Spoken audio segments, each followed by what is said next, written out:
যেমন আমরা অনেকেই জানি আজরাইল নামক একজন ফেরেশতা আছে, যিনি সমস্ত সৃষ্টি জগতের মাখলুকের জান কবজ করে থাকেন, যার মধ্যে সবার থেকে শ্রেষ্ঠ হলো মানুষ। কিন্তু বাস্তবতা হলো এই জান কবজের বিষয়ে তিনি একা নন। প্রিয় দর্শক, আসসালামু আলাইকুম ওয়া রাহমাতুল্লাহি ওয়া বারাকাতুহু।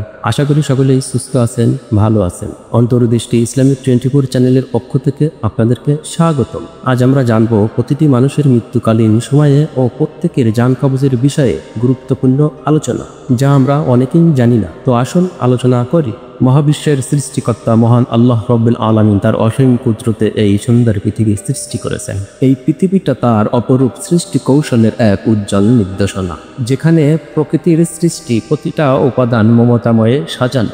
আল্লাহর সুবিচার এবং তার সৃষ্টির প্রতি অপরূপ মহিমা ও নিখুঁত পরিকল্পনা, যা তিনি দয়া ও রহমত স্বরূপ দান করেছেন সৃষ্টি জগতের সকল মাখলুকাতের জন্য। এই সৃষ্টি জগতে কত কিছু আছে।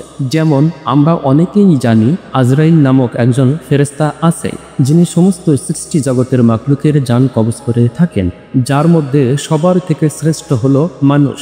কিন্তু বাস্তবতা হলো এই জান কবজের বিষয়ে তিনি একা নন, বরঞ্চ তিনি হলেন মালাকুল মাউত, মৃত্যুর ফেরেশতাদের প্রধান। তারই অধীনে রয়েছে অসংখ্য সহকারী ফেরেশতাগণ, যারা এই কঠিন কাজে তাকে সর্বদাই সাহায্য করেন। তো আসুন আল্লাহ পাক পরওয়ারদিগার কুরআনুল কারীমে কি বলছেন এই বিষয়ে তা জেনে নিই। পবিত্র কুরআন মাজিদে আল্লাহ তাআলা বলছেন, বলো তোমাদের জান কবজের দায়িত্বে নিয়োজিত ফেরেশতারা তোমাদের জান কবজ করবেই, তারপরেই তোমরা তোমাদের রবের কাছে ফিরে আসবেই। আল্লাহ পাক পরওয়ারদিগার এই কথাটি সূরা সেজদায়ে বলেছেন, আয়াত 32। এই আয়াতের মাঝে আমরা যেটা বুঝতে পেরেছি, আল্লাহ পাক পরওয়ারদিগার একজন ফেরেশতার কথা বলছেন, কিন্তু অন্যান্য আয়াতে রূহ কবজের সময়ে বহুবচন ব্যবহার করা হয়েছে। যেমন আল্লাহ পাক পরওয়ারদিগার সূরা নিসার 97 নম্বর আয়াতে বলছেন, যখন সেই সমস্ত মানুষ যারা নিজেদের প্রতি অবিচার করেছে ও নিজেদের জীবনকে পাপাচারে কলঙ্ক করেছে, ওই সমস্ত লোকের মৃত্যুর সময় যখন আসেন, তখন তাদের রূহ কবজ করতে ফেরেশতারা আসে। তখন ওই সমস্ত লোকেদের কঠোর উচ্চস্বরে জিজ্ঞাসা করেন, তোমরা কি অবস্থায় ছিলে? এই প্রশ্নটি শুধু একটি তিরস্কার নয়, বরং তাদের জীবনের প্রতিটি মুহূর্তের হিসাব নেওয়ার এক ভয়ানক সূচনা। তখন তাদের আরও জিজ্ঞাসা করা হয়, তোমরা কোথায় ছিলে ও তোমরা কি করেছো, কিভাবে নিজেদের জীবনকে তোমরা ধ্বংস করেছো? এই প্রশ্নটির মাধ্যমেই তাদের সামনে প্রকাশিত হয় তাদের কৃতকর্মের ভয়ানক পরিণতি। এই বিভিন্ন প্রমাণ থেকে বোঝা যাচ্ছে, মালাকুল মউতের সঙ্গে একদল ফেরেশতা সবসময় প্রস্তুত থাকেন। এই মৃত্যুর ফেরেশতার দল, তারা কেবল আল্লাহর নির্দেশ পালন করেন তা তো বটেই, তবে এই একদল মউতের ফেরেশতা মালাকুল মউত আজরাইল আলাইহিস সালামের অধীনে। বরং মুমিন ও কাফেরের রূহ কবজ করার সময় তাদের অভিজ্ঞতা সম্পূর্ণ ভিন্ন হয়। যেমন আল্লাহ পাক পরওয়ারদিগার মুমিনের জন্য যেখান থেকে শান্তি ও জান্নাতের সুসংবাদ দেন, এবং সেইখান থেকে কাফেরের জন্য অপেক্ষা করছে ভয়াবহ শাস্তি ও নরকের আগুনের যন্ত্রণা। আল্লাহ পাক পরওয়ারদিগার এই পার্থক্যর মাধ্যমে প্রমাণ করে যে আল্লাহ তাআলা ন্যায় বিচারক এবং তিনি প্রত্যেকের কর্মফল অনুযায়ী প্রতিফল দিয়ে থাকেন। বিন নোমান রাদিয়াল্লাহু তাআলা আনহু থেকে বর্ণিত, তিনি বলেছিলেন, একটি হাদিসে এর চমৎকার চিত্র পাওয়া যায়। যখন কোনো মুমিন বান্দা দুনিয়া থেকে বিদায় নিয়ে আখিরাতের দিকে যাত্রা শুরু করে, তখন আকাশ থেকে একদল ফেরেশতা তার কাছে আসেন।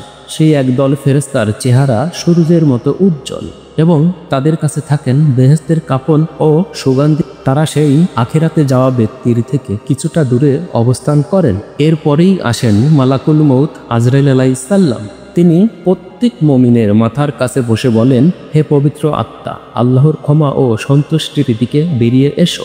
এই প্রসঙ্গে রাসূল সাল্লাল্লাহু আলাইহি ওয়াসাল্লাম বলেছেন, তখন ওই মুমিন ব্যক্তির রূহ এমন সহজভাবে বের হয়ে আসে যে যেমন মাসক থেকে পানি গড়িয়ে পড়ে। অর্থাৎ এখানে বোঝানো হচ্ছে, কোনো একটা উঁচু সমান ঢালু জায়গায় যদি পানি ঢেলে দেওয়া হয়, তবে খুব সহজেই গড়িয়ে পড়বে নিচে। ঠিক তেমন করেই বলছেন। এবং জান কবজের সাথে সাথেই ফেরেশতারা সেই রূহকে গ্রহণ করেন এবং বেহেশতের কাফন ও সুগন্ধিতে মুড়িয়ে রাখেন। তারপরে ওই রূহ থেকে এমন সুগন্ধ ছড়াতে থাকে যা পৃথিবীর সব সুগন্ধির চেয়েও উত্তম।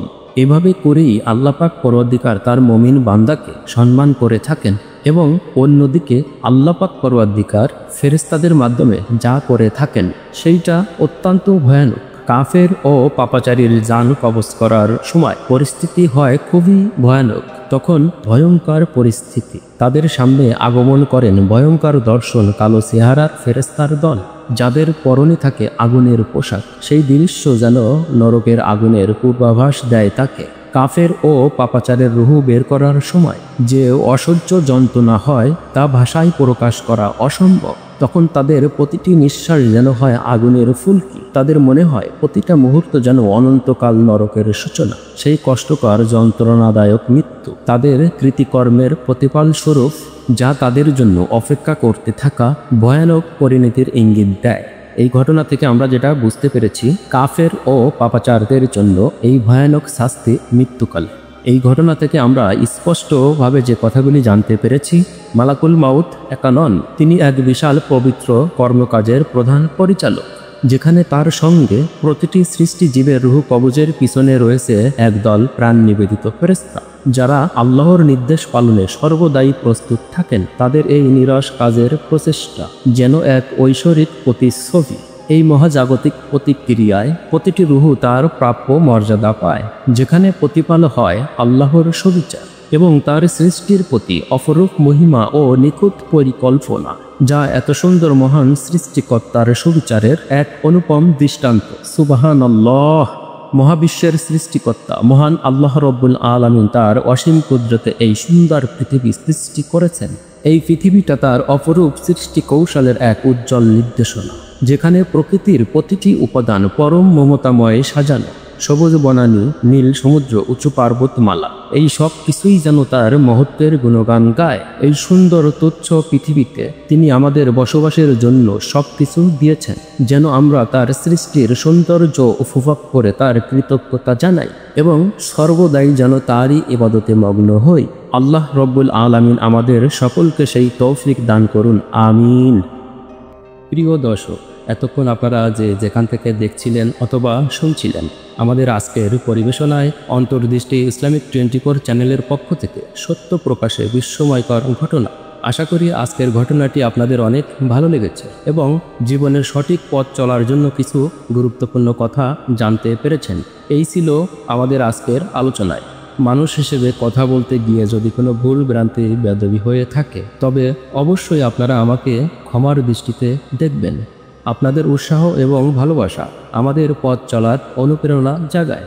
আমরা সর্বদাই চেষ্টা করি আপনাদের জন্য সুন্দর ও শিক্ষণীয় মূল্যবান কিছু বিষয় নিয়ে আলোচনায় আসতে, যা আপনাদের জীবনকে আলোকিত করবে। আমাদের এই প্রচেষ্টা যদি আপনাদের ভালো লেগে থাকে, তবে অবশ্যই আমাদের অন্তর্দৃষ্টি ইসলামিক 24 চ্যানেলটি সাবস্ক্রাইব করবেন এবং লাইক ও শেয়ার করতে ভুলবেন না, যাতে এই মূল্যবান বার্তা আরও অনেকের কাছে পৌঁছে যায়। আপনাদের মূল্যবান শেয়ারে আপনাদের একটি লাইক, একটি শেয়ার এবং একটি সাবস্ক্রাইব অনেক মূল্যবান, যা আমাদের আরও ভালো কাজ করতে উৎসাহিত করবে।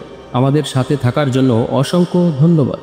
আশা করি খুবই শীঘ্রই নতুন কোনো শিক্ষণীয় বিষয় নিয়ে আপনাদের সামনে হাজির হব ইনশাআল্লাহ, যা আপনাদের জীবনকে আরও আলোকিত করবে। এবং শুভকামনা করি সকলেই সুস্থ থাকবেন, ভালো থাকবেন এবং সবসময় অন্তর্দৃষ্টি ইসলামিক 24 চ্যানেলের সাথে ও আমাদের পাশে থাকবেন। এই প্রত্যাশা রেখেই আজকের মতো এখানেই বিদায় নিচ্ছি। আসসালামু আলাইকুম ওয়া রাহমাতুল্লাহি ওয়া বারাকাতুহু।